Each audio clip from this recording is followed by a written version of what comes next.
Թրամփը, որը քարոզարշավի ժամանակ խոստանում էր վերջ տալ անվերջ պատերազմներին, ԱՄՆ-ն փաստացի ներքաշեց նոր խոշոր հակամարտության մեջ առանց կոնգրեսի հավանության։ Թրամփը նշել է, որ Իրանին հարվածները կտևեն 4-ից 5 շաբաթ, բայց հավելել է, որ կարող է տևել ավելի երկար։ Հռչակված նպատակն է ոչնչացնել Իրանի նավատորմը, հրթիռային կարողություններն ու կանխել միջուկային զենքի ստեղծումը։ Էպիկական զայրույթ գործողության մեկնարկի առթիվ Սպիտակ տան խոսնակը հայտարարել է՝ Իրանը ուղղակի և մոտալուտ սպառնալիք է ներկայացնում ԱՄՆ-ի և Մերձավոր Արևելքում մեր զորքերի համար։ Սա հաջորդեց Վենեսուելայում Մադուրոյին գերեվարելու և Կուբայի բարեկամական զավթման հնարավորության մասին նախագահի հայտարարություններին։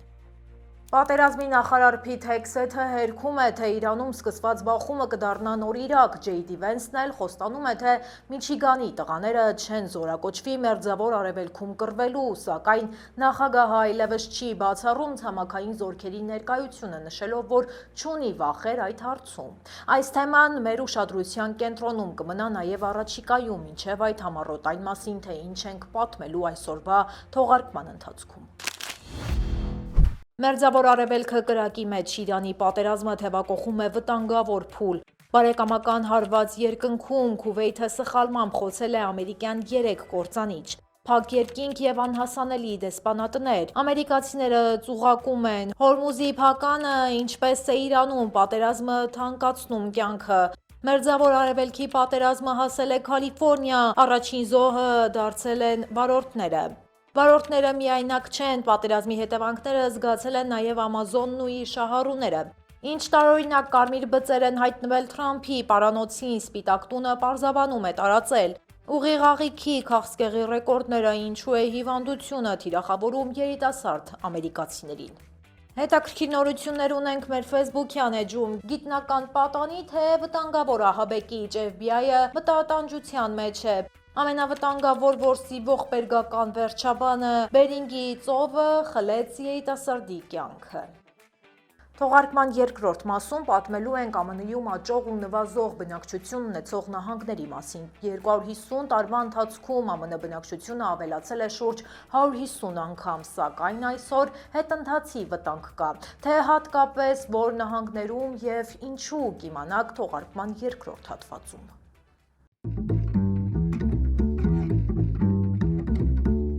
Բարև ձեզ, դուք միացել եք Glendale News-ին, ես Լենա Կարապետյանն եմ և ինչպես միշտ ձեզ կներկայացնեմ Ամերիկայում տեղի ունեցող ամենահետաքրքիր ու կարևոր թեմաները։ Եթե ուզում եք աջակցել մեզ, մեկնաբանություններում պարզապես գրեք ձեր առաջարկներն ու կարծիքը մեր նախագծի մասին և իհարկե անպայման լայքեք տեսանյութը։ Հիմա անցնենք այսօրվա թեմաներին։ ԱՄՆ-ի և Իսրայելի համատեղ ռազմական գործողությունները Իրանի տարածքում կտրուկ սրվել են, թիրախավորելով հազարավոր կետեր։ Գերագույն առաջնորդ Այաթոլլահ Ալի Խամենեիի սպանությունից հետո հարվածները շարունակվում են։ Իրանի Կարմիր մահիկի տվյալներով զոհերի թիվն արդեն անցել է 550-ը։ Թեհրանը պատասխան հարվածներ է հասցրել Մերձավոր Արևելքում ԱՄՆ ռազմաբազաներին։ Զոհեր կան Իսրայելում, Արաբական Միացյալ Էմիրություններում, Բահրեյնում և Լիբանանում Հզբոլլահի ակտիվացման պատճառով։ Իրանի ներկայացուցիչներից Ալի Լարիջանին բացառել է ԱՄՆ-ի հետ երկխոսության հավանականությունը։ Բախումը, որն արդեն դուրս է եկել Իրանի սահմաններից, սպառնում է տարածաշրջանային բնույթ ստանալ, քանի որ Իրանը ի պատասխան ամերիկա-իսրայելական հարվածների սկսել է հրթիռներ արձակել ավելի քան 10 երկրի ուղղությամբ, ծոցի երկրներից մինչև Կիպրոս, որտեղ ամերիկյան ուժեր կան։ Իրանական օդային հարձակման ժամանակ Քուվեյթի ուժերը սխալմամբ խոցել են ԱՄՆ 3 F-15 կործանիչ։ Բոլոր 6 օդաչուները հաջողությամբ կատապուլտի են ենթարկվել և գտնվում են կայուն վիճակում։ Ականատեսները պատմում են, որ նախ բոցերի մեջ երկնքից ընկնող ինքնաթիռ են տեսել, իսկ հետո պարաշուտով վայրէջք կատարող օդաչուների։ ԱՄՆ կենտրոնական հրամանատարությունը նշել է, որ կործանիչները սխալմամբ խոցվել են Քուվեյթի հակաօդային պաշտպանության կողմից։ Քուվեյթն արդեն ընդունել է միջադեպը, որը տեղի է ունեցել Իրանի դեմ գործողություններին աջակցելու շրջանակում։ Իրանի պետական հեռուստատեսությունը փորձել է սեփականաշնորհել հարվածը, սակայն ամերիկյան կողմը պաշտոնապես հաստատել է, որ ինքնաթիռները խոցել է Քուվեյթը։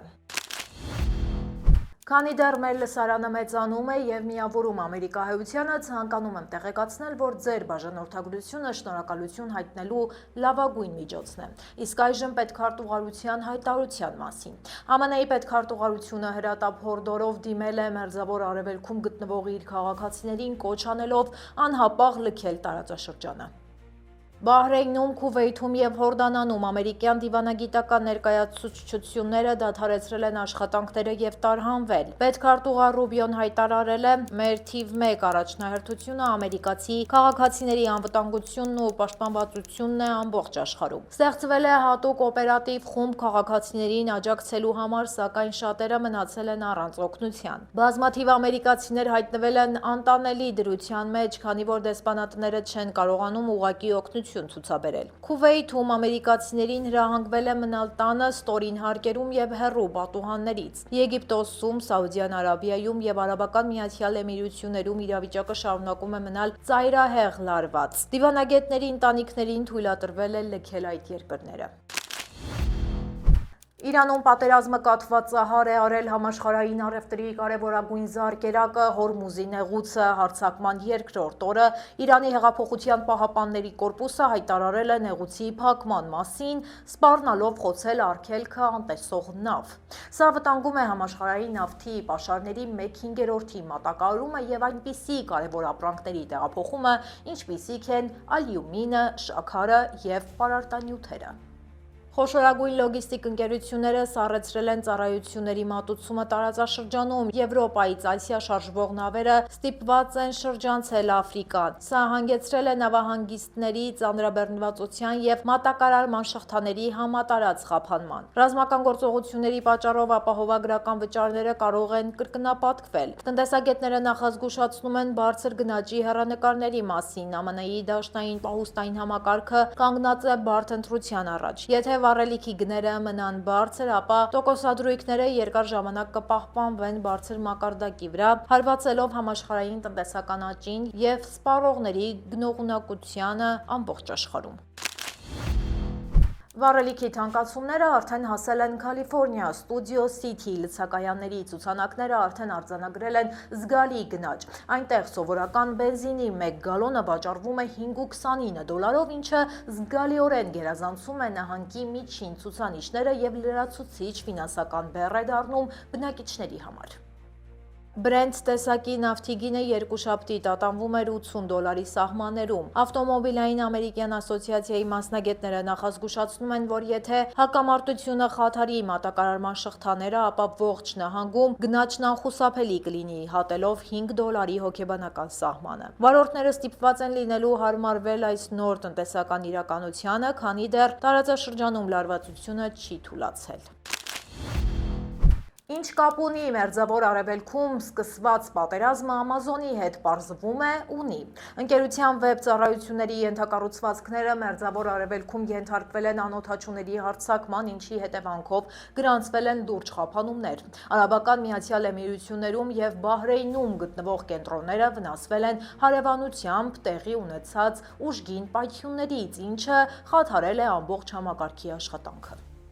Ընկերությունը չի հայտնել հարձակման հեղինակի անունը, սակայն տարածաշրջանում իրավիճակի սրման ֆոնին Իրանը անօդաչուների խմբեր է ուղարկել հարևան երկրներ։ Հարվածները հանգեցրել են կառուցվածքային զգալի վնասների եւ էլեկտրամատակարարման խափանումների։ Որոշ տվյալների կենտրոններում իրականացվել են հրդեհաշիջման աշխատանքներ, որոնք սարքավորումներին հասցրել են լրացուցիչ վնասներ, բարդացնելով վերականգնման հեռանկարները։ Վնասները ազդել են Ամազոնի մատուցած բազմաթիվ ծառայությունների վրա ամբողջ տարածաշրջանում, քանի որ ֆիզիկական ենթակառուցվածքները լրջորեն տուժել են, աշխատանքների վերականգնումը կլինի երկարատև, առավել ևս, որ Մերձավոր Արևելքում իրավիճակը մնում է լարված ու չեն բացառվում նոր հարվածներ ու նոր վնասներ։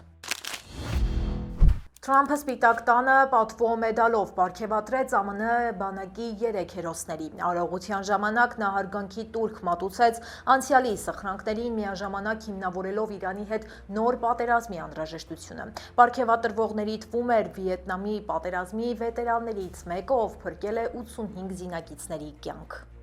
Հետմահու պարգևատրվեց նաև Մայքլ Օրիսը, որը Աֆղանստանում սեփական մարմնով պաշտպանել էր զինակցին մահապարտի պայթյունից։ Երրորդ պարգևը հետմահու տրվեց Ռոդերիկ Էդմոնսին, որը համաշխարհային պատերազմի ժամանակ ռազմագերիների ճամբարում դիմակայել էր նացիստներին։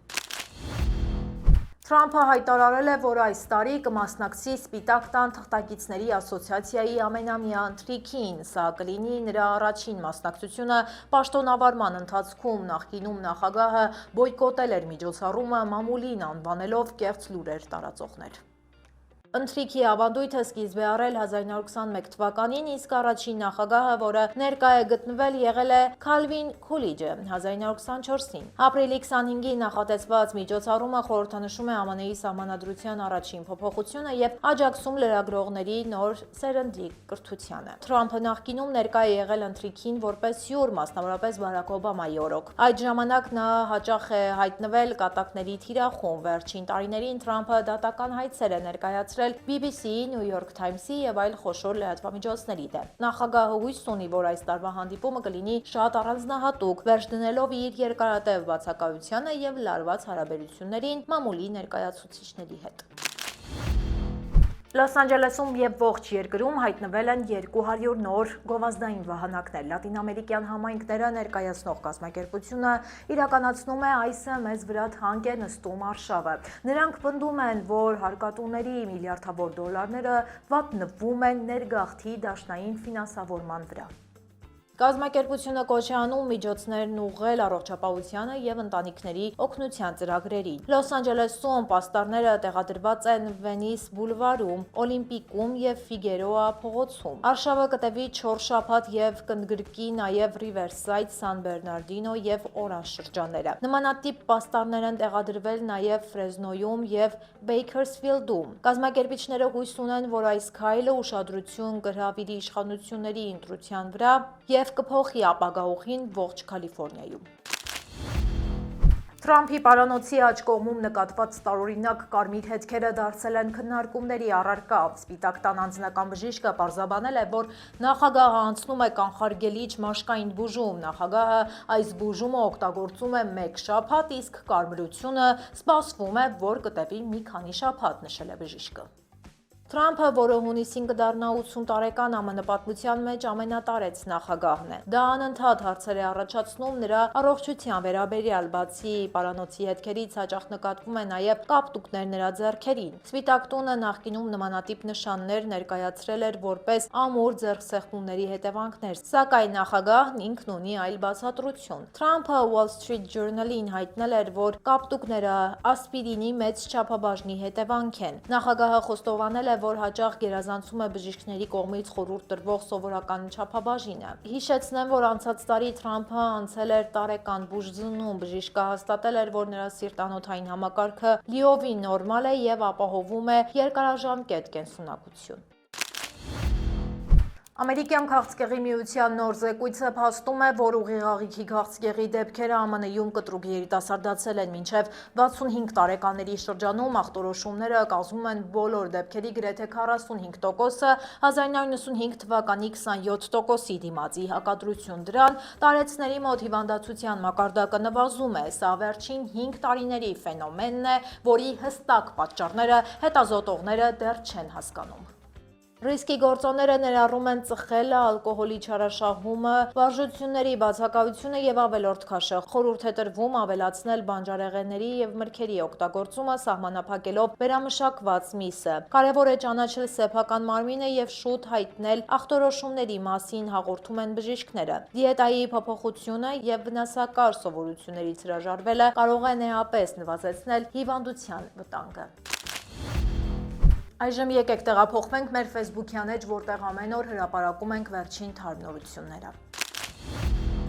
FBI գործակալները շրջափակել էին Irvine-ի տներից մեկը, գտնելով կասկածելի նյութեր։ Փաստաբանը պնդում է, որ դա պատանու լաբորատորիան էր։ Սա մեկն է, ով պատրաստվում է մի օր օգնել բուժել քաղցկեղը, նա ահաբեկիչ չէ, հայտարարել է ընտանիքի շահերի պաշտպանը։ 17-ամյա պատանին գիտափորձ էր անում իր YouTube ալիքի համար։ Փաստաբանը նշել է, որ իրավիճակը սխալ է բնութագրվել եւ անհարկի սրվել։ Թեև մեքենան ու տակառները կասկած էին հարուցել, FBI-ը որևէ մեկին չի ձերբակալել։ Ընտանիքը վստահ է, որ ճշմարտությունը կհաղթի եւ իրենք կվերադառնան բնականոն կյանքին։ ԱՄՆ-ի 250-ամյակի տոնակատարությունների շրջանակում մեկնարկել է պատմական կարևորագույն փաստաթղթերի բացառիկ ճանապարհորդությունը ողջ երկրով։ Ազատության ինքնաթիռ կոչվող Boeing 737-ը Վաշինգտոնից ուղևորվել է Կանզաս Սիթի։ Ազգային արխիվի պահոցներից դուրս բերված եզակի նմուշները, ներառյալ սահմանադրության ձեռագիր նախագիծը, առաջին անգամ կցուցադրվեն տեղական թանգարաններում։ Ցուցադրվող փաստաթղթերի թվում են 1783 թվականի Փարիզի պայմանագիրը եւ անկախության հռչակագրի բացառիկ փորագրությունը։ Ճանապարհորդության ընթացքում ինքնաթիռը կանգառներ կունենա նաեւ Ատլանտայում, Հյուսթոնում, Դենվերում եւ Լոս Անջելեսում։ Ցուցադրությունները բաց եւ անվճար կլինեն հանրության համար։ Լրահոսից այսքանն էինք առանձնացրել այսօրվա համար։ Թողարկումը շարունակելու է իմ գործընկեր Մանու Հարությունյանը։ Որ նահանգներում է բնակչությունը ավելանում, որում նվազում, որն է ԱՄՆ ամենաերիտասարդ նահանգը, որը ամենածերը, ինչ վտանգ է պարունակում Թրամփի այսօրվա միգրացիոն քաղաքականությունը ԱՄՆ-ի ժողովրդագրական վիճակի վրա։ Այս հարցերի պատասխանները եւ ոչ միայն կլսեք առաջիկա րոպեների ընթացքում։ ԱՄՆ-ի հիմնադրման ժամանակ 1776 թվականին երկիրն ուներ մոտ 2,5 միլիոն բնակիչ։ Ընդամենը 250 տարի անց 2025 թվականին Միացյալ Նահանգների բնակչությունը հասել է շուրջ 337 միլիոնի, աճելով շուրջ 150 անգամ։ Սակայն աճի տեմպն արագորեն դանդաղում է։ Այս տարի բնակչության աճը կազմել է ընդամենը 0,5%, 1,8 միլիոն մարդ։ Սա կարող է առաջացնել լուրջ խնդիրներ։ Նշեմ, որ որոշ խնդիրներ արդեն տեսանելի են։ Չնայած ընդհանուր դանդաղ աճին, որոշ նահանգներում բնակչությունն արագորեն ավելանում է։ 2025-ի տվյալներով աճի տեմպով բացարձակ առաջատար են Հարավային Քարոլինան, Այդահոն, Հյուսիսային Քարոլինան, Թեքսասն ու Յուտան։ Բացարձակ թվով ամենաշատ բնակիչներն ավելացել են Թեքսասում՝ մոտ 391 հազար մարդ։ Ի հակառակ վերը նկարագրված դրական տեղաշարժի մի շարք նահանգներ շարունակում են ավելի ու ավելի շատ բնակիչներ կորցնել։ Ամենաշատ նվազող բնակչությամբ թոփ հնգյակում են հայտնվել Վերմոնտը, Հավային, Արևմտյան Վիրջինիան, Նյու Մեքսիկոն եւ Կալիֆոռնիան, ընդ որում Կալիֆոռնիան բացարձակ թվով ամենաշատ մարդկանց է կորցրել։ Միայն 2024-ից 25 թվականներին նահանգի բնակչությունը նվազել է 9000-ով, իսկ 2020-ից ի վեր Կալիֆոռնիան շուրջ 170,000 բնակիչ է կորցրել։ Այս հարցում երկրորդ տեղում Նյու Յորքն է։ 2020-ից 25 թվականներին 119,000 բնակիչ է կորցրել։ Ժողովրդագրական այս անընդհատ փոփոխություններն ուղղակիորեն ազդում են տարիքային կազմի վրա։ ԱՄՆ-ի ամենաերիտասարդ բնակչությունն այսօր ունեն արագ աճող Յուտան եւ Թեքսասը, մինչդեռ Մենն ու Ֆլորիդան պաշտոնապես շարունակում են համարվել Ամերիկայի ամենածերացող նահանգները, կենսաթոշակառուների մեծ հոսքի հաշվին։ Շատերը գերադասում են ծերությունը ավելի կայուն ու հարմարավետ միջավայրում վայելել։ Այսօր ԱՄՆ-ի բնակչության ընդհանուր աճի գլխավոր շարժիչ ուժը շարունակում են մնալ արտաքին միգրանտները, սակայն վերջին շրջանում արձանագրվել է միջազգային միգրացիայի պատմական անկում։ Պատմության ընթացքում առաջին անգամ Միացյալ Նահանգներն ավելի շատ մարդ է արտաքսել, քան ընդունել։ Բնական աճը խիստ ցածր է։ 2025-ին Թրամփի միգրացիոն խստացումներն արդեն իսկ կտրուկ կրճատել են արտաքին ներհոսքը։ Օրինակ, Կալիֆոռնիա ժամանող միգրանտների թիվը 361,000-ից նվազել է 109,000-ի։ Եթե այս քաղաքականությունը շարունակվի, ընդհանուր աճը կկանգնի հսկայական ռիսկեր ստեղծելով ամերիկյան տնտեսության համար։ Մասնավոր օրինակից ընդհանուր իրավիճակին անցնենք։ 2025 թվականին աճի 71%-ը ապահովվել է միգրացիայով 1,3 միլիոն, իսկ 29%-ը բնական աճով 519,000։ Միգրացիոն խիստ քաղաքականության հետևանքներն արդեն նկատելի են աշխատաշուկայի մի շարք ոլորտներում։ Եթե ոչինչ չփոխվի, պատկերը կարող է աղետալի դառնալ աշխատաշուկայի հատկապես միջին ու ստորին օղակներում։ ԱՄՆ ներկայումս կանգնած է չափազանց լուրջ ժողովրդագրական մարտահրավերների առջև։ Բնակչության զանգվածային տեղաշարժը դեպի հարավ եւ միգրացիայի կոշտ սահմանափակումները փոխում են երկիրը։ Ոմանց համար դա մարտահրավեր է, իսկ տեղեկացվածների համար հնարավորություն։ Մենք կաշխատենք, որ դուք միշտ տեղյակ լինեք կարևոր նորություններին։ Այսօրվա համար պատրաստել էինք այսքանը, եթե դեռ չեք հասցրել դիտել մեր նախորդ թողարկումը, ապա կարող եք անցնել հենց այս հղումով։ Մեզ հետ դուք կարող եք ոչ միայն լրատվությանը հետևել, այլև այդ լրատվության կառավարմանը մասնակցել ձեր մեկնաբանություններով, նամակներով, անգամ լայքերով, այնպես որ մի թերագնահատեք ձեր կարծիքի ուժը։ Կհանդիպենք վաղ ժամը 5-ին, հաջողություն։